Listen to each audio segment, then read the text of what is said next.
వస్తున్నాడు అబ్బాయి, వస్తున్నాడు. ఈరోజు ఉదయ్ది ఫస్ట్ క్లాస్ అనమాట. ఇంట్రడక్షన్ ఎలా ఉంటుందో ఏంటి అనేది చూద్దాం. ఎవడో భావరక్షణ చేస్తున్నాడు, చైల్డ్ ఆర్టిస్టా? రైట్, స్క్రీన్ సెట్ చేసావు కదా. నా పేరు Ajay, Guntur Hari motor driving school నుంచి. రావట్లేదే.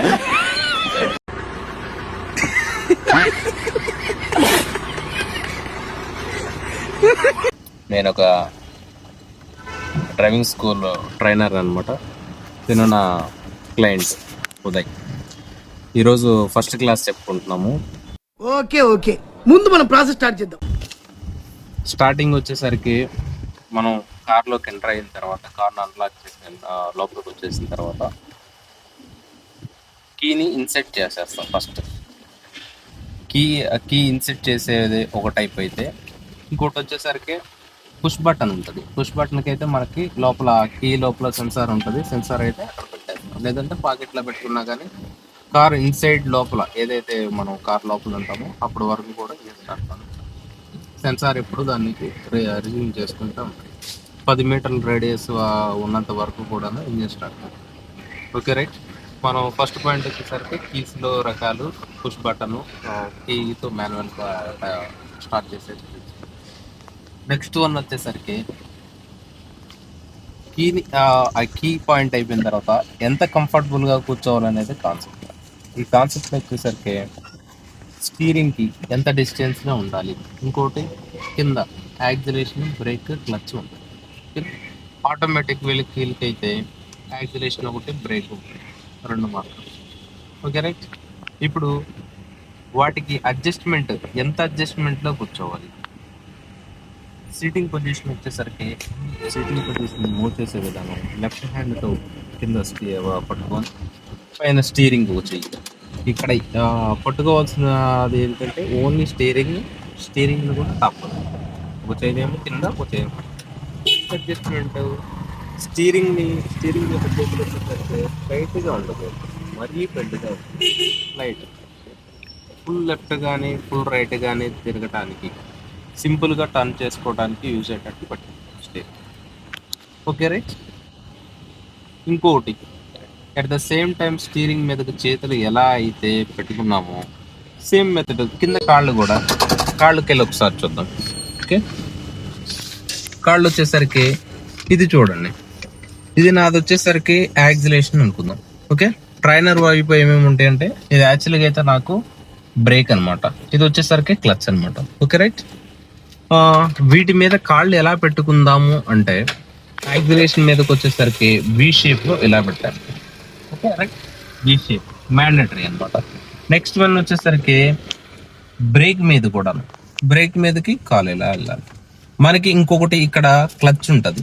ఓకే, ఈ మూడింటిని ఎలా ఆపరేట్ చేస్తాం, 2 కాళ్ళే ఉన్నాయి, డౌట్ రైజ్ అవుతుంది. యాక్సిలేషన్కి బ్రేక్కి ఖచ్చితంగా ఒక కాలే వాడతాం, అది రైట్ కాలు. ఎప్పుడు వి షేప్లో తిరుగుతుంది. మ్యాక్స్ బ్రేక్ దగ్గరలో ఉంటుంది. ఎక్కడికి కట్ ఆఫ్ అయిపోతుంది, బ్రేక్కి యాక్సిలేషన్కి ఎక్కువ ప్రెషర్ పెట్టకూడదు కాబట్టి ఇక్కడికి థంబ్నెయిల్కి కట్ అయిపోతుంది. ఓకేనా. మళ్ళీ అట్ ద సేమ్ టైము వి షేప్లో నేను యాక్సిలేషన్ మీద తీసుకెళ్ళగలను. ఇక్కడ పుట్ మాత్రం సేమ్ బేస్లో ఉంది, యాక్సిలేషన్ బ్రేక్. Okay right. ఏదైనా మనకి ఎమర్జెన్సీ బ్రేకింగ్ వాడాలి అనుకున్నప్పుడు ఈ యాక్సిలేషన్ మీద ఉన్న కాలు కాస్త స్పీడ్గా రావాలి. ఓకేనా. ఇది మిస్టేక్, ఇలా జరుపుకోవడం మిస్టేక్.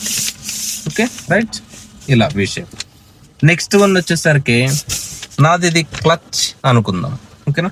క్లచ్ని దేనికి వాడతాం, గేర్లు మూమెంట్ కోసం వాడటం కోసం, చేంజ్ చేసుకోవటం కోసం దాన్ని వాడతాం. Okay right. తర్వాత క్లచ్కి ఎలా కాల్ పెట్టాలంటే ఈ ఫింగర్ ఏదైతే తమ్ము ఉందో ఆ తమ్ముని పైకే పెట్టేస్తాం. ఓకే, ఇది బేర్ పుట్ మీద ఎలా ప్రెజర్ ఇవ్వాలంటే ఇక్కడ ఏదైతే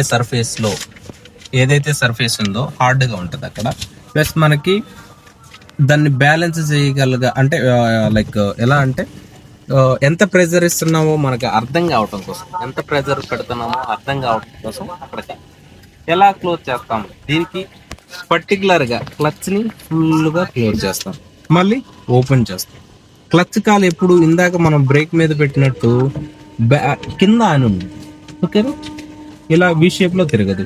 ఎప్పుడు క్లచ్ని కూడాను క్లోజ్ చేస్తాము, సింపుల్ గా కాలు పై వరకు తీసేస్తాం. క్లచ్ కాలు ఎప్పుడు కూడా కింద కాలుగానే ఉంది. ఇంకోటి మనకు వచ్చేసరికి ఇటు ట్రైనర్ వైపు ఉంది, లెఫ్ట్ లో ఉన్నాము మనం. రైట్ లో ఉంటే కనుక ఇప్పుడు వచ్చే అడ్వాన్స్ వెహికల్ టైప్ 3, టైప్ 4 లేదంటే టైప్ 4 టైప్స్ ఉన్నాయి. స్విఫ్ట్ డిజైర్ టైప్ 3 కి టైప్ 4 కి పక్కన మనకి రెస్ట్ మోడ్ కాలుకి ప్యాడ్ లాగా ఉంది. ఇరిగిన కుర్చీలున్నా, ఇరిగిన మంచాలున్నా, చుప్పు పడిన పాత గేట్లున్నా, పాత ఇరుగున్నా, సామాన్లున్నా, యాక్సిలరేషన్ మీద బ్రేక్ మీద కాలు ఎలా పెడుతున్నామో తెలుసుకున్నాము. నెక్స్ట్ క్లచ్ మీద కాలు ఎలా పెట్టాలో తెలుసుకున్నాం. ఓకే, క్లచ్ ని ఎలా వాడాలి, బ్రేక్ ను ఎలా వాడాలి, యాక్సిలరేషన్ ఎలా వాడాలి, యాక్సిలరేషన్ ఎలా పనిచేస్తుంది, ఎప్పుడు పనిచేస్తుంది, ఎక్కడ పనిచేస్తుంది, ఎలా రియాక్ట్ అవుతుంది, ఇవి కూడా ప్రాపర్ గా తెలుసుకుందాం. Okay right. ఇంకోటి బ్రేక్ ఎన్ని రకాలు, ఎక్కడ పనిచేస్తుంది, ఎప్పుడు ఎంత పర్సంటేజ్లో వేయాలి, ఇవన్నీ తెలుసుకోవాలి, ఎంత ప్రెజర్ పెట్టాలి. ఓకే, క్లచ్ అసలు ఎందుకు గేర్లు చేంజ్ చేసుకోవడం, ఆ గేర్లు ఎందుకు వేయాలి, ఆటోమేటిక్గా ఇప్పుడు ఆటోమేటిక్ వెహికల్స్ ఉన్నాయి కొన్ని, యాక్సిలరేషన్ బ్రేక్ మీదే నడుస్తున్నాయి. అట్ ద సేమ్ టైం ఎలానే నడవచ్చు కదా, దానికి దీనికి డిఫరెంట్ ఏంటో కూడా తెలుసుకోవాలి. ఓకే, ఇది వచ్చేసరికి గేర్లు, ఇది లివర్ అన్నమాట. ఓకే, నాపు గేర్లు వేసుకోవడానికి 1, 2, 3, 4, 5 ఇక్కడ మొత్తం మ్యాప్ డైరెక్షన్స్ ఉంటాయి, ఎటు నుంచి వెళ్ళాలనుకుంటా.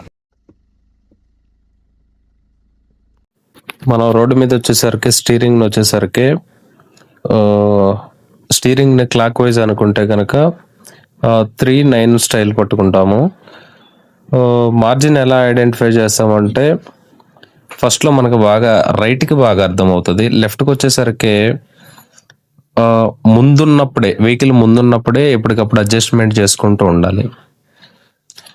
అండ్ ఇంకోటి ఆల్సో వెహికల్ కి ఎంత డిస్టెన్స్ ఉండాలంటే మనం ఎంతైతే స్పీడ్ ఉన్నామో ఆ స్పీడ్ని బట్టి ఉండాలి. మళ్ళీ స్పీడ్ బ్రేకర్ వచ్చింది, క్లచ్ ని క్లోజ్ కొంచెం లెఫ్ట్కి కాస్త, మళ్ళీ స్మూత్గా క్లచ్ ఓపెన్ లెఫ్ట్కి కానీ రైట్కి కానీ తిరిగే ప్రతిసారి సిగ్నల్స్ ఇవ్వాలి, హార్న్స్ ఇవ్వాలి. అండ్ ఆల్సో వెనక మిర్రర్స్ కూడాను అబ్జర్వ్ చేయాలి. మళ్ళీ స్టడీ అయిపోయిన తర్వాత క్లచ్ ఓపెన్ చేస్తాం, వెళ్ళిపోతాం ముందు. ఐ థింక్ వాట్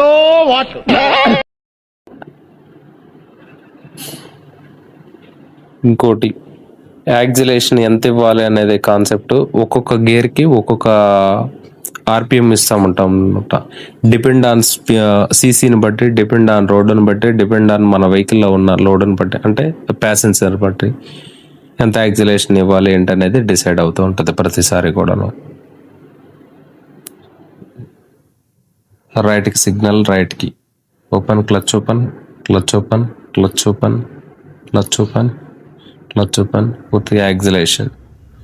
మనకి ఇక్కడికి వచ్చేసరికి స్లోప్ కాన్సెప్ట్ వచ్చింది. ఒకవేళ మధ్యలో ఆగితే గనక స్లోప్ కాన్సెప్ట్ అనేది డిఫరెంట్గా ఉంటుంది. మనకి అది 7th క్లాస్ కానీ 8th క్లాస్లో కానీ స్లోప్ కాన్సెప్ట్ అనేది కంప్లీట్గా చెప్పడం జరిగింది. మళ్ళీ డౌన్కి, ఇప్పుడు మనం వచ్చేసరికి డౌన్కి దిగుతున్నాం. డౌన్కి దిగేటప్పుడు ఏం చేస్తామంటే కింద తగులుతుంది కాబట్టి రేడియేటర్ దగ్గర కొంచెం క్రాస్గా దింపుతాం, కొంచెం లెఫ్ట్కి, మళ్ళీ రైట్కి, స్ట్రైట్కి అయినా పోతున్నాం, రైట్కి, క్రాస్గా ఎక్కించాం. దీనివల్ల ఏంటంటే ఒక టైర్ ముందు ఎక్కుతుంది, ఇంకో టైర్ తర్వాత ఎక్కుతుంది. రేడియేటర్కి తగిలే ఛాన్సెస్ తక్కువ ఉంటాయి. అందుకని ప్రతి ఒక్కరు సేమ్ అదే యథావిధిగా చేస్తారనమాట. కొంచెం యాక్సిలరేషన్. ప్రతి బ్లైండ్ స్పాట్ దగ్గర హార్న్ అనేది మ్యాండటరీ. హార్న్ ఇవ్వాలి, వీలైనంత స్పీడ్ తక్కువగా ఉంటాము.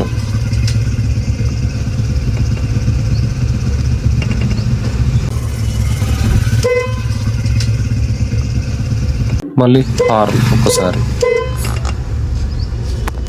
వెనకాల ప్రతి ఒక్క వెహికల్ కి డిఫరెంట్ లైట్స్ ఉంటాయి. పార్కింగ్ లైట్లు, బ్రేక్ లైట్లు అని డిఫరెంట్